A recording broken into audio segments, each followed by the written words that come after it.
प्रकारचा रसदार आवळा मुरंबा बनवण्यासाठी ही रेसिपी कुठेही स्किप न करता शेवटपर्यंत पहा। आवळ्याचा मुरंबा बनवण्यासाठी इथे मी 1 किलो आवळा स्वच्छ धुवून घेतलेला आहे। आता याला रात्रभर पाण्यामध्ये भिजत घालून ठेवायचा आहे। आता हा रात्रभर पाण्यात भिजत ठेवलेला आवळा याच्यातलं पाणी काढून घ्यायचं आहे। या आवळ्याला आता स्वच्छ पुसून घ्यायचं आहे। अशा प्रकारे स्वच्छ आवळा पुसून घ्यायचा आहे।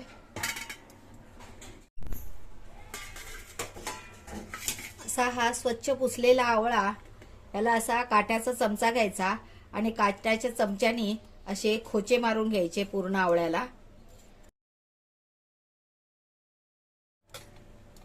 हे बघा अशा प्रकारे खोचे मारून घ्यायचे आहेत। आता हा खोचा मारलेला आवळा उकळून घ्यायचा आहे।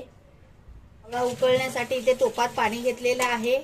त्यावर हे असं चाळणी ठेवून द्यायची आणि झाकण लावून घ्यायचं।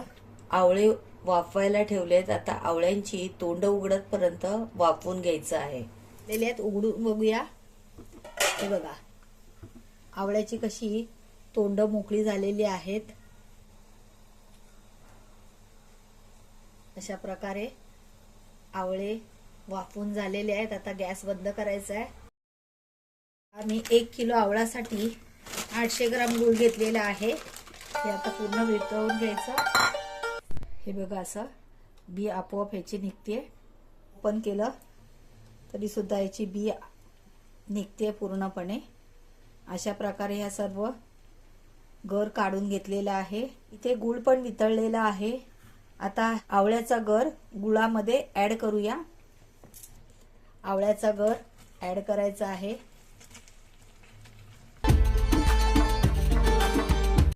वितळलेल्या गुळामध्ये आवळा ऍड केल्यानंतर गूळ पातळ झालेला आहे। आता हे गूळ आटतपर्यंत ठेवून द्यायचंय। गॅसची फ्लेम मीडियमच ठेवायची आहे। आता गूळ आटलेला आहे। हे बघा आता यामध्ये वेलची पावडर टाकायची आहे।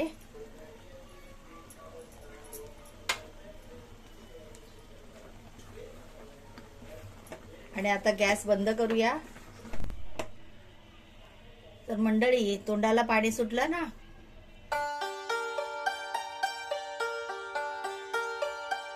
अशा प्रकारे आवळ्याचा मुरंबा तयार आहे। रेसिपी आवडली तर लाईक करा, शेअर करा। चॅनलवर नवीन असाल तर चॅनलला सबस्क्राईब करा। वेळात वेळ काढून तुम्ही ही रेसिपी पाहिली त्याबद्दल खूप खूप आभार।